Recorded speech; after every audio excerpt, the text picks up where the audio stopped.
5th of February, Rabbi Moore, Parsha Hashavua with Rashi. Mishpatim.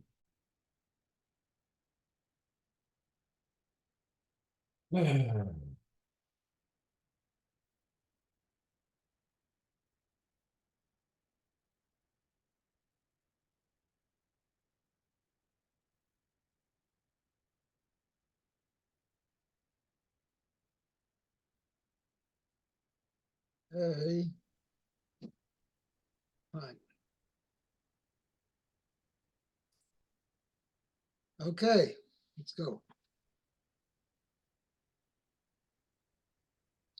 I lost my marker. I don't know what pasuk we're on. Let's see.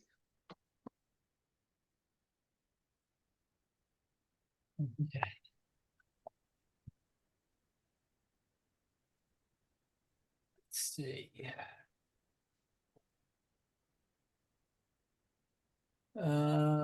Yeah. see.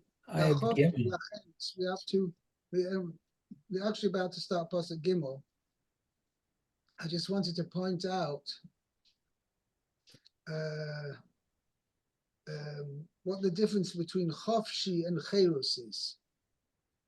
Oh yeah.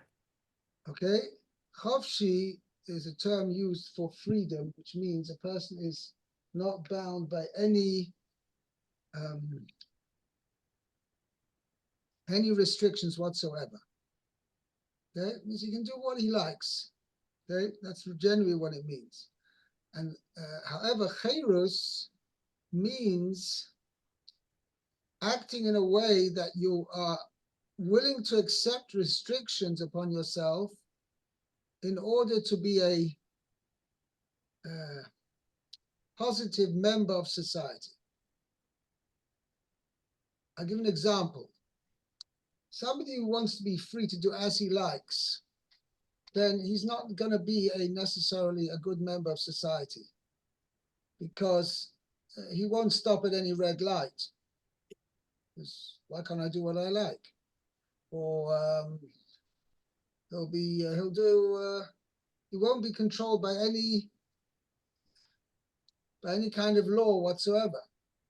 He'll be an anarchist, put it this way. Okay? Whereas somebody who's the Chayros, somebody who's a Ben Chayrin, is somebody who is maybe best to put it, he's a free thinker.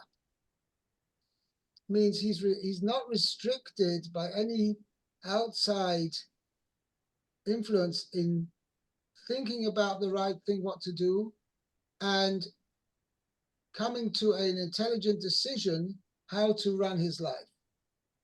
What I mean by that is his intelligent decision will include accepting upon himself restrictions in order that he should be a positive, functional contributor to a healthy society.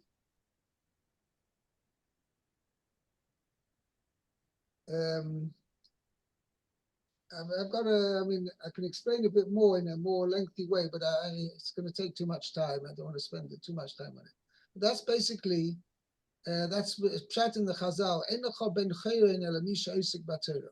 Somebody who learns Torah and he learns the correct form of conduct, the way a human being is to behave in this world.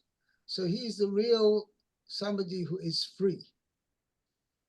Free meaning he's free to make his own calculated decisions, and he understands that to live a positive, productive life, one cannot just do it exactly as he wants. The person has to be able to accept upon himself certain restrictions in order to be a positive, productive member of society. So that's why Rashi points out, la chofshi doesn't mean he can go out for, free to do as he likes. Rashi says lecherus. He's got to be a ben chayr. He's got to go. He can go out. He has his own freedom in a sense, but he understands that that freedom doesn't mean he can do exactly as he wants, or shall we say, fulfill his base animal instincts and just be totally an uncontrolled animal. Okay, let's see Pasuk Gimel. Lou. Im bigapo yavo bigapo yetze im bal isha hu Who? v'yatsa ishto imo. Okay, if he came alone, he shall go alone. Shall leave. He shall go out alone. Right. If he is a husband of a woman, his wife shall go out with him. Rashi says, Im bigapo yavo, shelo haya nasui isha. That is, he was not married to a woman at the time that he was sold into servitude. Right.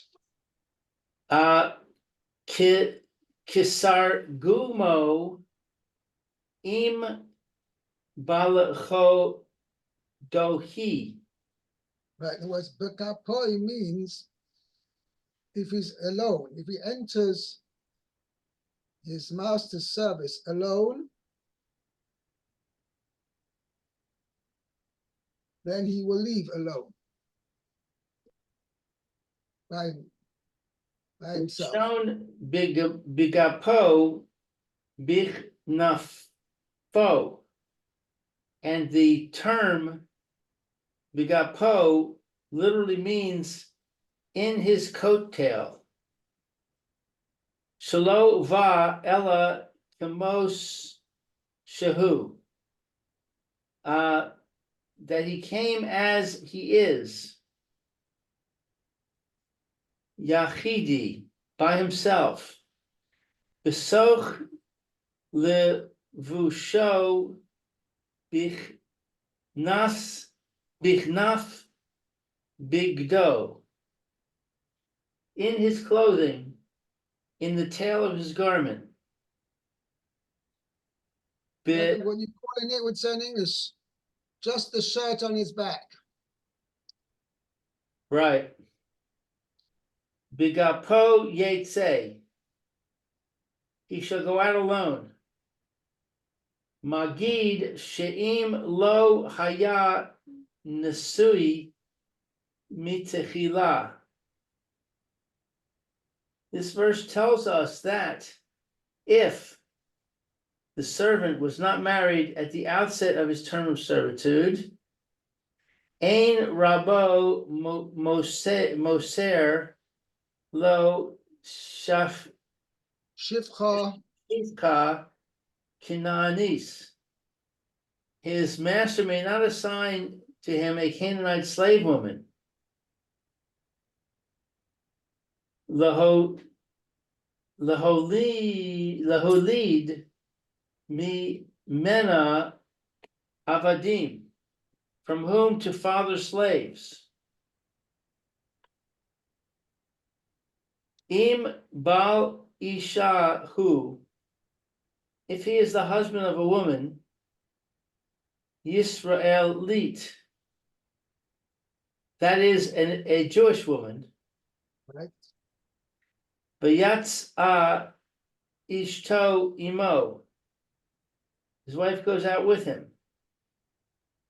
V'chi mi Yechnisa, nisa Shetitze. shetitze, who brought her in that she should go out. Ella magid hakasuv shahakoneh eved ivri. Rather, the verse tells us that one who buys a Hebrew servant, chayav bimezonos ishto uvanav, is obligated to buy food for He buys a Jewish servant, and children. but he has to provide food for his wife and children. So acquiring a Jewish slave who is married is quite an undertaking.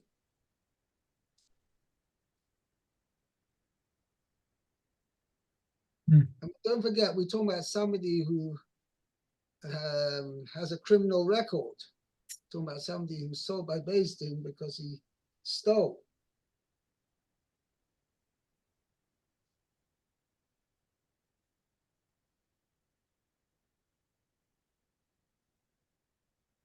Yeah.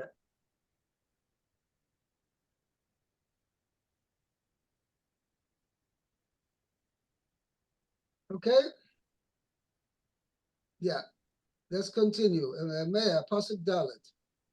Okay. Imadonav yitain lo isha, yalda lo vanim o vanot, isha v'yiladeha tihiyeh ladoneha v'hu yetze b'kapo.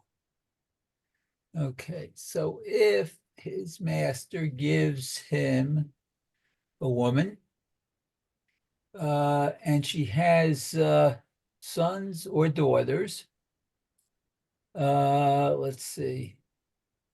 The woman and her children tihiyeh, will be to their master or her master, and he leaves by himself.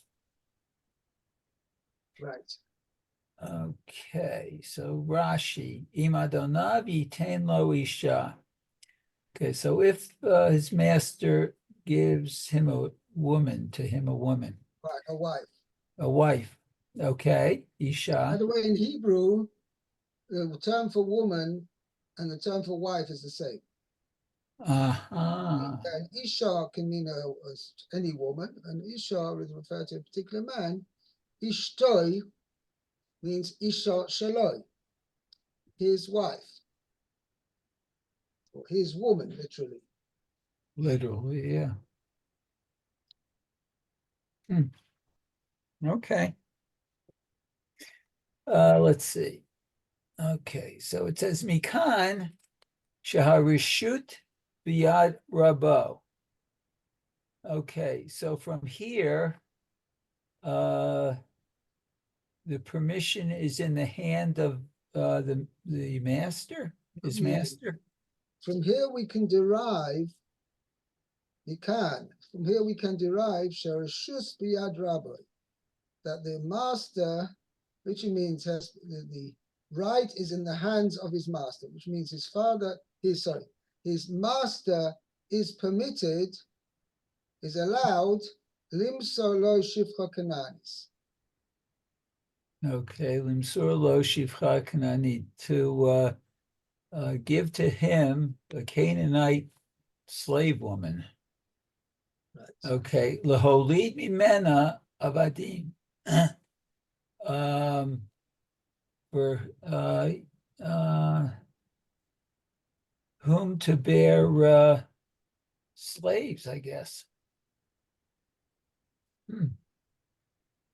Okay. Oh, Eno Ella Israeli.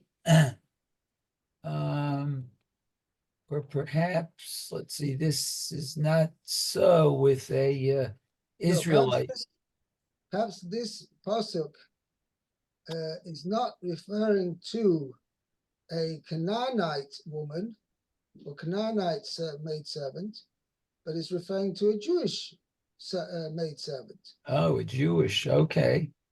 Talmud Lomar, that is to the verse says, First, the verse addresses this and tells us, okay, Ha'isha v'yiladeha tiyeh la'adoneha, that the woman and her children will be to her master. Okay. Ha Eino medaber ela b'knanit. This is only saying about I guess a Canaanite slave woman. Okay. Shaharei ha'ivriya afhi yotzah b'sheish. Oh, okay. was So a it's a Jewish Hebrew, maidservant. Jewish slave woman Right, or maidservant, goes free, goes out at the end of 6 years. Uh-huh. Okay, va'afilu lifnei sheish im hevia simanim yotzah.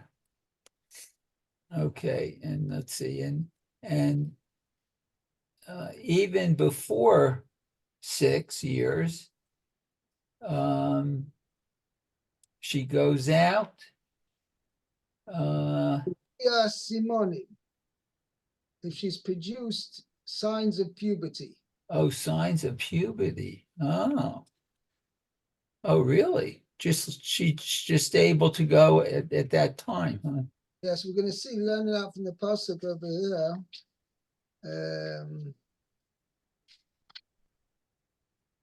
Im shloshela lo yaseh lo v'yatzor chinam ein kaseh. Oh, Pasuk Yud Aleph, which discusses a Hebrew maidservant. okay.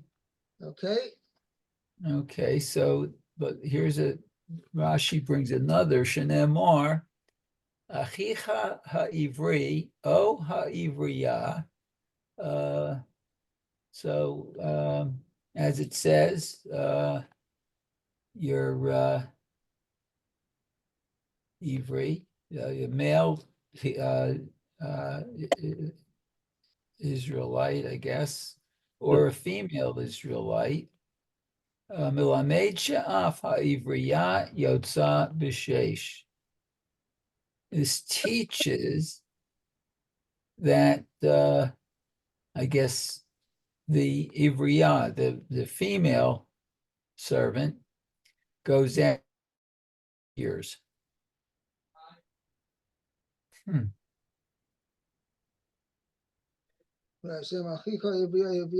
yeah, because right, either one, in the that male or respect, the Jewish maidservant is similar to a Jewish manservant. And since the Jewish manservant leaves service, he goes out free after 6 years, as we learned out from the psukim over here. Pasuk 2, Pasuk base, Kisik Nevadi Vishayshanim Yavoid. So to a Jewish maidservant also has that did. So now it depends, how old is she? Let's assume she would get signs of puberty at the age of 12. So if he bought her when she was 5, then she would work for him for 6 years. And when she's 11, she leaves his service. If he bought her when she's 8 years old, so after 4 years of service already, she's probably will get signs of puberty. That in itself would cause that she would go free as soon as she gets Simonim when she's 12 years old, even though she hasn't worked 6 years yet. She's only worked 4. Uh-huh.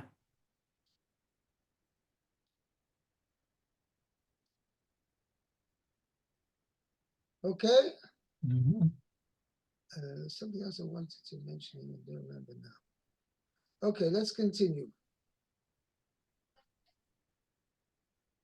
Pasuk 5, Luke.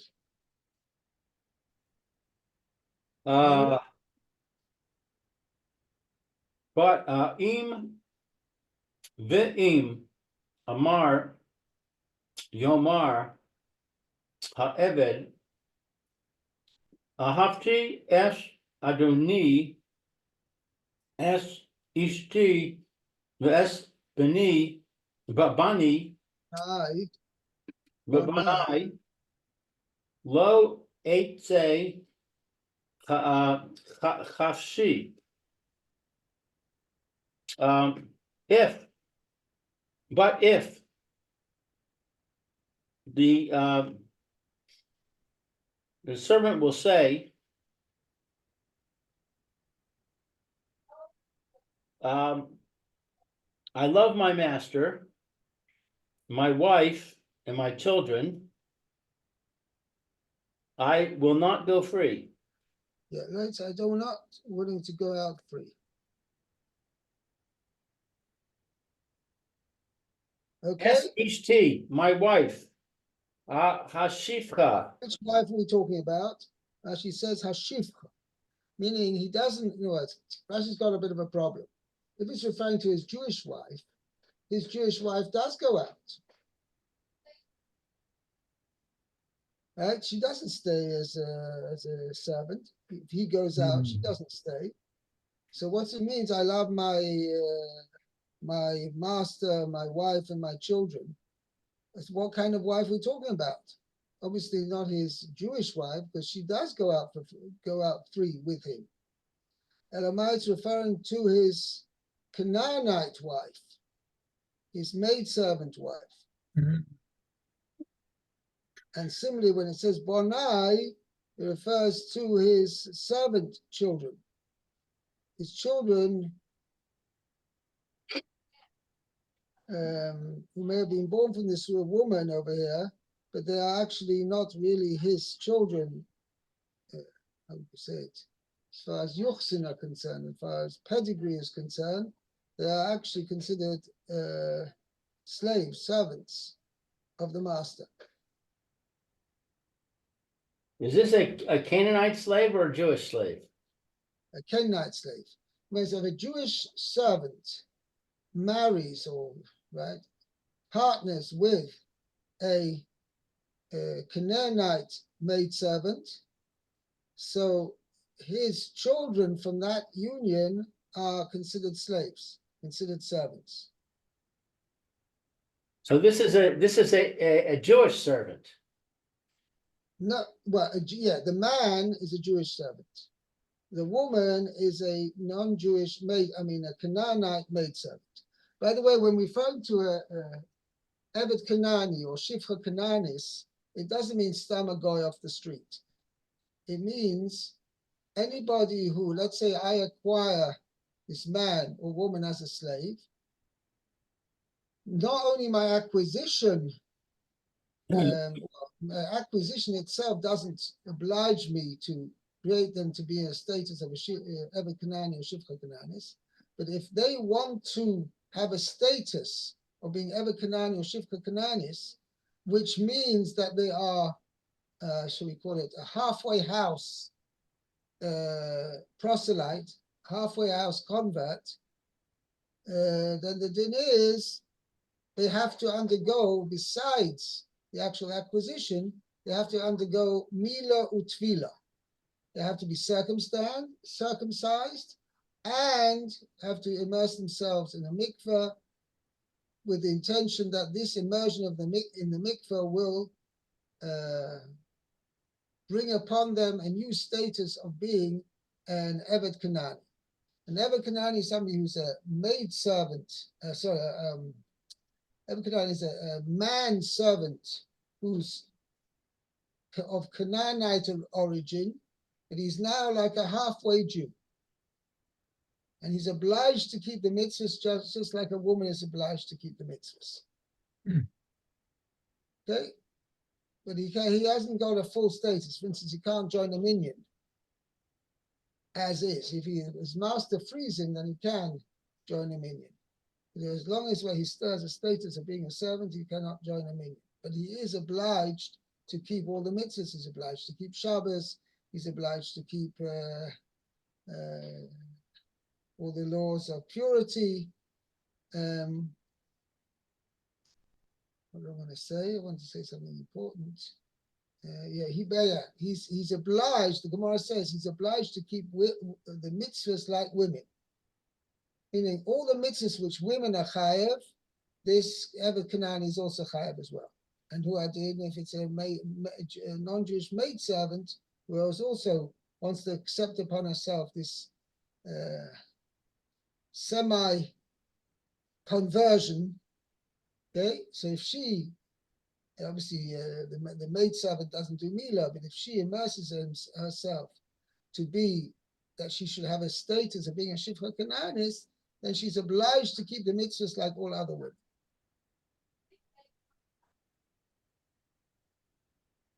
Okay. I have a Okay. question. What's my question?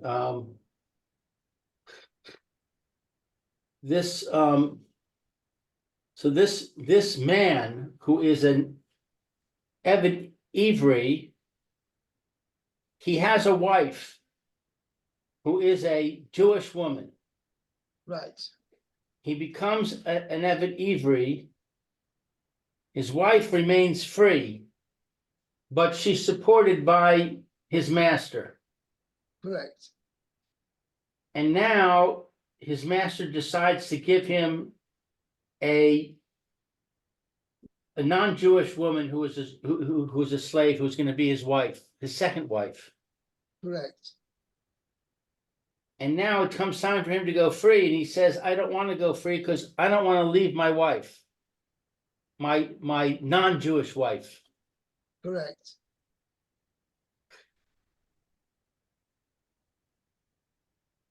Even though he's So Jewish, what happens to his Jewish wife? His Jewish wife stays his Jewish wife at that point? Yeah, sure. And she's still supported by the master? Correct. Excuse me, I've got to go to the door. Okay. Hmm. Pasuk Vav, Meir. Okay, v'higishu Adonav el Elohim, v'higishu el hadelet o El Adeles, el hamizuzah v'ratza Adonav et ozno v'martzeya v'avado leolam. Oh. Okay, so his let's see, his master will bring him to the judges. very good. Okay, Bring him here, right? and bring him to the door. O hamezuzah, or The doorpost. the doorpost. Okay.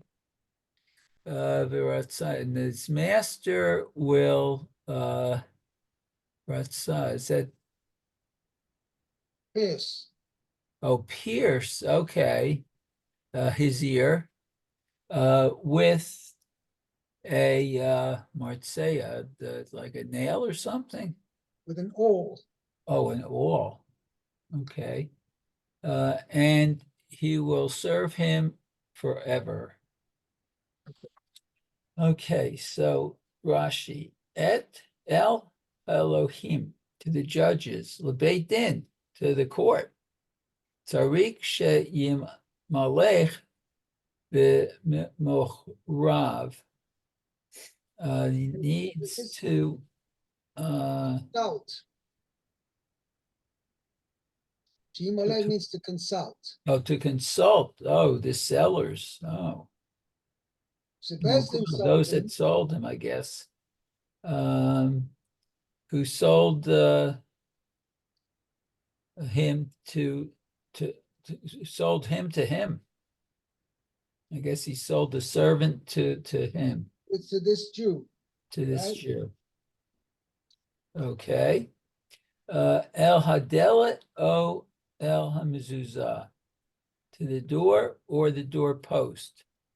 Yachol shetehei hamezuzah k'sheira lirtzoa aleha. Okay, so let's see. Yachol, one's able. One I might have thought, Yochel, I might have thought it might have Oh, I been might have thought okay, that the doorpost is proper. fitting to Fit, pierce, have to the pierce servant's his ear ear. pierced on Okay. against it. Okay, Talmud Omar v'natata. So it says about this. No, You would put the awl into his ear and into the door. oh, okay. But deles mezuzah, only into the door, but not into the doorpost. Okay. Okay. Oh, Ma Talmud Lema Oyel HaMezuzah. If so, why did the Torah say you bring him near to the door or to the doorpost? okay. Ikish delet lemezuzah. It Compare compared a door to a doorpost. No. Ma mezuzah me'umad. The doorpost stands up, and af delet me'umad. And the door has to be what, stationary? Mu'umad? is be upright. Oh, upright. Oh. Okay. Let's see. Okay, so Viratzah Adonai. Actually, this is a very long Rashi. Oh yeah, it's after 1:30. Yeah. Okay, I think we'll leave this with Rotza. I don't know if it's us now. We'll leave Do it for this tomorrow. Okay, Very good. Thank very you. good. Have a great day. Be well. Wow, this is a long Rashi. Huh. Thank you, Okay. Rabbi Skarkman.